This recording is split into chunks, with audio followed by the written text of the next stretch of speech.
A nice cup of tea அப்படின்னா உங்களுக்கு என்னன்னு தெரியும். அதுவே வந்து ஒரு இடியாமெட்டிக் வேர்டு. நமக்கு பிடித்த செயல செய்கிறது தான் நைஸ் கப் ஆஃப் டீ அப்படின்னு சொல்லிட்டு இதில வரக்கூடிய இந்த ஆத்தர் சொல்றாரு. ஓகே. இப்ப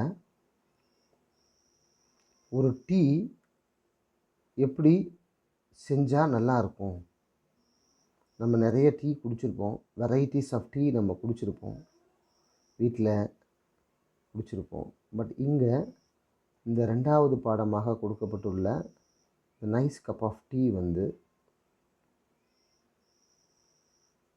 எப்படி நம்ம சாப்பிட்டா அல்லது ஒரு டீ எப்படி தயாரிக்கணும் அப்படின்றத பற்றி ஆத்தர் நமக்கு சொல்லியிருக்கிறார். வெரைட்டிஸ் ஆஃப் டீ நீங்கள் கேள்விப்பட்டிருப்பீங்க. மேலே பாருங்கள். Ice tea, herbal tea, lemon tea, green tea இது எல்லாமே வந்து டீயினுடைய வகை. பிளாக் டீ நம்ம வீட்டில் குடிச்சிருக்கிறோம். அதே மாதிரி டீ வித் மில்க்கு நம்ம குடிச்சிருக்கோம். ஸோ 11 கோல்டன் ரூல்ஸை வந்து நமக்கு ஆத்தர் சொல்கிறாரு. அந்த நைஸ் கப் ஆஃப் டீயில் 11 golden rule. So first rule என்ன அப்படின்னு பார்த்தீங்கன்னா, first of all one should use Indian or Ceylonian tea அப்படின்றாரு. ஸோ நம்ம இந்திய நாட்டினுடைய டீயும் சிலோன் நாட்டினுடைய டீ லீஃபையும் நம்ம போட்டு டீ குடித்தோம்னா நல்லது அப்படின்னு சொல்கிறாரு. China tea is economical, but there is no much stimulation. He prefers Indian tea to shoot that, confirming a phrase a nice cup of tea.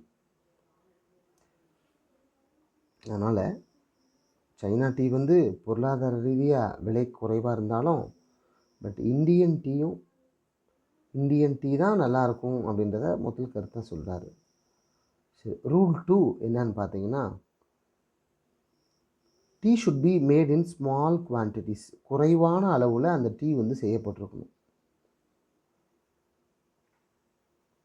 Third rule வந்து tea out of urn is always tasteless. So ஒரு ஏர்னால் செய்யப்படாத ஒரு tea வந்து டேஸ்ட்டே இருக்காது அப்படின்றத சொல்ல வராது. அதே மாதிரி கால்ரான் பெரிய சட்டியில் வச்சு செய்யும்போது அது நல்லா இருக்காது அப்படின்னு சொல்கிறாரு. ஆர்மி டீ பற்றி நம்ம இப்போ லெசனில் படிச்சிருப்போம். Army tea made in cauldron taste of grease and whitewash. கிரீஸ்னால் என்னென்னு தெரியும் உங்களுக்கு. ஒயிட் வாஷ்னால் சுண்ணாம்பு, வெள்ளை சுண்ணாம்பு. ஸோ லூப்ரிகேட் பண்ணுறதுக்காக கொடுக்கக்கூடியது தான் கிரீஸ். அதே மாதிரி ஒயிட் வாஷ்னால் வெள்ளை சுண்ணாம்பு. ஸோ நிறைய பெரிய பாத்திரத்தில் நம்ம வச்சு செய்யும்போது அது நல்லா இருக்காது அப்படின்றது சொல்ல வராது. ஒரு டீ வந்து எப்படி செய்யப்பட்டிருக்கணும் அப்படின்னா, ஒரு கிளேவால் அல்லது ஒரு சைனா ஏர்த் வேரில் செஞ்சுருந்தால் அது நல்லாயிருக்கும். ஏர்தன் வேர்னால் மண்பானை. The tea should be made of china or earthenware அப்படின்னு சொல்கிறார். ரூல் 3 என்னென்னா, the tea pot should be warmed beforehand. முதல்ல டீ பாட்டை வந்து என்ன பண்ண சொல்கிறாரு, சூடுபடுத்த சொல்கிறாரு டீ போடுறதுக்கு முன்னாடி. 4வது ரூல் என்னது, த டீ ஷுட் பி ஸ்ட்ராங். நிறைய டீ தூள் போட்டால் டீ ஸ்ட்ராங்காக இருக்கும். For a pot of a quart 6 heaped teaspoons must be used. One strong cup is better than 20 weak cups of tea அப்படின்னு சொல்கிறாரு. ஸோ நிறைய ஸ்பூன் டீ தூள் போட்டு நம்ம போட்டு குடிக்கும்போது அதனுடைய டேஸ்ட்டு அதிகமாக இருக்கும் அப்படின்னு சொல்கிறார். Rule number 5, tea is to be put straight into the tea pot. டைரெக்டாக நம்ம என்ன பண்ணணும், அந்த வேக வைக்கக்கூடிய அந்த தண்ணியிலேயே வந்து அந்த பவுடரை போட சொல்கிறாங்க.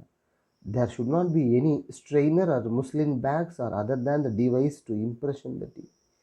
நம்ம ரயில்வே ஸ்டேஷன்லாம் கொடுப்பாங்க பார்த்தீங்களா, அந்த மாதிரி முஸ்லின் பேக்ஸ்லாம் போட்டு அதுக்குள்ளே நனைச்சி நம்ம அதை குடிக்கக்கூடாது. டைரெக்டாகவே தண்ணியை வேக வைக்கும்போதே அதை கொடுத்துடணும் அப்படின்னு சொல்கிறாரு. Rule number 6, one should take the teapot to the kettle. The water should be boiled at the moment of impact, which means that one should not keep it in the flame while on pause. அதாவது நல்லா வேக வைத்து அதை வந்து அடுப்புலையே வச்சு கெட்டிலோட அடுப்பில் வச்சு வேக வைத்து குடிக்கும்போது அது நல்லாயிருக்கும் அப்படின்றத சொல்ல வராரு. Rule number 7, after making the tea it should be stirred or the pot should be shaken. நல்லா கலக்கணும்னு சொல்கிறார். 8வது rule, one should drink the tea in cylindrical cup. Cylindrical கப்னால் உங்களுக்கு தெரியும், பார்த்துருக்குறீங்கள, நல்லா குவளை மோளை. Which holds more tea that keeps it hot. So இந்த சிலிண்ட்ரிக்கல் கப் வந்து நல்லா ஹாட்டாக வைக்கும். பட் வேறஸ் வந்து இந்த ஷாலோ கப்பு வந்து அந்தளவுக்கு உடனே ஆறிடும் அப்படின்றது சொல்ல வராரு. Next, the milk for the tea should be without cream. அதாவது வெண்ணெய் அந்த ஆடை இல்லாமல் இருக்கணும் அப்படின்றத சொல்ல வராரு. Rule number 9. Rule number 10, one should pour the tea into the cup first. எடுத்த உடனே ஃபஸ்ட் என்ன பண்ண சொல்கிறாரு, அந்த டீயை வந்து கப்பில் ஊற்றி தான் குடிக்கணும் அப்படின்னு சொல்ல வராரு. Rule number 11, the tea should B trunk without sugar. முக்கியமானது என்னென்னா, நம்ம டீ வந்து சுகர் இல்லாமல் குடிச்சு பழகணும் அப்படின்னு சொல்கிறாங்க.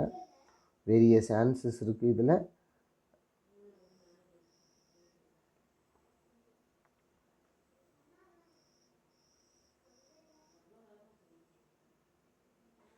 ஸோ கிளாசரியில் நம்ம பார்க்கும்பொழுது க்யூரியஸ் அப்படின்னா இன்ட்ரெஸ்டிங், கான்ட்ரவர்ஷியல்னா ஆர்கியூபிள் ஆர் டிஸ்பியூட்டபிள், வேர்ச்சுஸ் அப்படின்னா அட்மைரபிள் குவாலிட்டிஸ், டிஸ்பைஸ்ட் அப்படின்னா ஹேட்டட், ஸ்டிமுலேஷன் அப்படின்னா எக்ஸைட்மெண்ட், ஆப்டமிஸ்டிக் அப்படின்னா பாசிட்டிவ் ஹோப்ஃபுல், கால்ரான் அப்படின்னா பெரிய பானை பிக் பாட், ரேஷனிங் அப்படின்னா அளவை, டேங்க்லிங்னா ஹேங்கிங் ஃப்ரீலி. இது எல்லாமே முக்கியமான வார்த்தைகள். நமக்கு சினானிம்ஸ்லேயே ஆண்டனிம்ஸ்லேயே மாற்றி கேட்பாங்க. ஸ்ப்ரவுட் அப்படின்னா பைப் ஓப்பனிங், அந்த டீ பாட்டில் வரக்கூடிய மின் பகுதி. லயபிள் அப்படின்னா லைக்லி, மிஸ்டீரியஸ் அப்படின்னா இன்காம்ப்ரஹென்சிபிள், எட்டிக்வெட் அப்படின்னா சோஷியலி அக்செப்டபிள் பிஹேவியர். ஒரு நல்ல சமுதாயத்தில் ஏற்றுக்கொள்ளக்கூடிய ஒரு பிஹேவியரை தான் எட்டிக்வெட் அப்படின்னு சொல்லுவாங்க. இது ஒரு நல்ல வார்த்தை.